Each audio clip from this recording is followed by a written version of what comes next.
നമസ്കാരം. കാൽമുട്ടിൻ്റെ തേയ്മാനം രൂക്ഷമാകുമ്പോൾ വളരെ ഫലവത്തായിട്ടുള്ള ഒരു ചികിത്സാ രീതിയാണ് ടോട്ടൽ നീ റീപ്ലേസ്മെൻറ്റ് അല്ലെങ്കിൽ കാൽമുട്ട് മാറ്റിവെക്കുന്ന ശസ്ത്രക്രിയ. ഇന്ന് നമ്മൾ ബൈലാറ്ററൽ ടോട്ടൽ നീ റീപ്ലേസ്മെൻറ്റ് എന്ന് വെച്ചാൽ ഒരേ സർജിക്കൽ സിറ്റിങ്ങിൽ രണ്ട് മുട്ടും മാറ്റിവെക്കുന്ന ശസ്ത്രക്രിയയെപ്പറ്റി നമുക്ക് സംസാരിക്കാം. അതിൻ്റെ വശങ്ങളും ദോഷവശങ്ങളും നമുക്ക് സംസാരിക്കാം. എൻ്റെ പേര് doctor Jikku Hannibal, senior consultant in orthopaedics, Apollo Adlux hospital, Angamaly. കാൽമുട്ടിൻ്റെ തേയ്മാനം 90% കേസസിലും ബൈലാറ്ററൽ കണ്ടീഷനാണ്. എന്ന് വെച്ചാൽ രണ്ട് കാലും അഫക്റ്റഡ് ആണ്.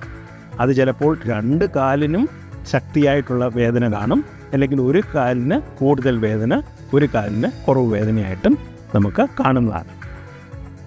ഒരു പേഷ്യൻറ്റിനെ സംബന്ധിച്ചിടത്തോളം ബൈലാറ്ററൽ ടോട്ടൽ നീ റീപ്ലേസ്മെൻറ്റ് വളരെ അട്രാക്റ്റീവ് ആയിട്ടുള്ളൊരു ഓപ്ഷനാണ്. എന്ന് വെച്ചാൽ ഒരു സർജിക്കൽ സിറ്റിങ്ങിൽ നമ്മുടെ രണ്ട് കാലിൻ്റെ പ്രശ്നങ്ങളും പരിഹരിക്കാവുന്നതാണ്.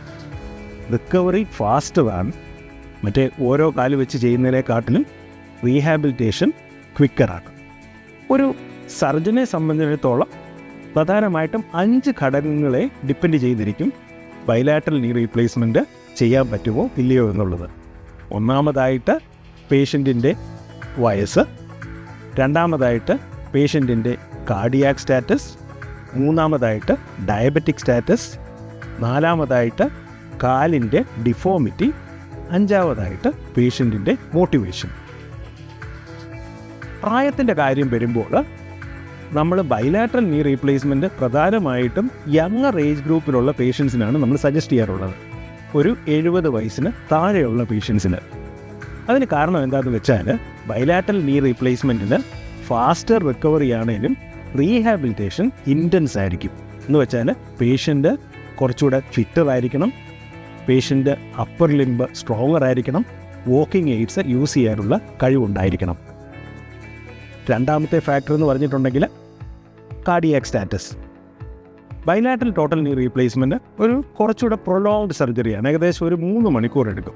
അതൊരു ഇൻറ്റൻസ് സർജറിയാണ് ആൻഡ് കൂടുതൽ ബ്ലഡ് ലോസ് ഉണ്ടാകുന്ന സർജറിയാണ്. അപ്പോൾ നോർമൽ കാർഡിയാക് സ്റ്റാറ്റസ് ഉള്ള പേഷ്യൻസിന് മാത്രമേ നമ്മൾ ബൈലാറ്ററൽ നീ റീപ്ലേസ്മെൻറ്റ് സജസ്റ്റ് ചെയ്യാൻ പറ്റുകയുള്ളൂ.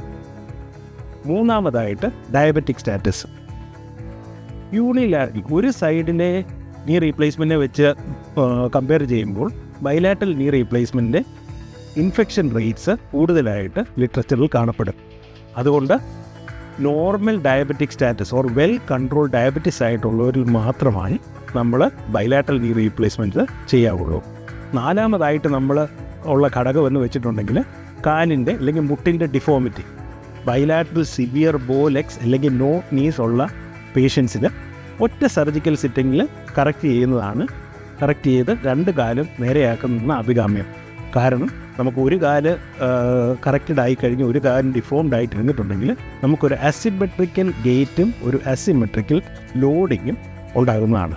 അഞ്ചാമതായിട്ടും വളരെ പ്രധാനമായിട്ടും പേഷ്യൻ്റ് വളരെ മോട്ടിവേറ്റഡ് ഒരു പേഷ്യൻ്റ് ആയിരിക്കണം. നല്ല ഫാമിലി സപ്പോർട്ടും നല്ല സോഷ്യൽ സപ്പോർട്ടും ഉള്ള ഒരു പേഷ്യൻസിന് വേണം നമ്മൾ ബൈലാറ്ററൽ നീ റീപ്ലേസ്മെൻറ്റ് സജസ്റ്റ് ചെയ്യാനായിട്ട്. നന്ദി.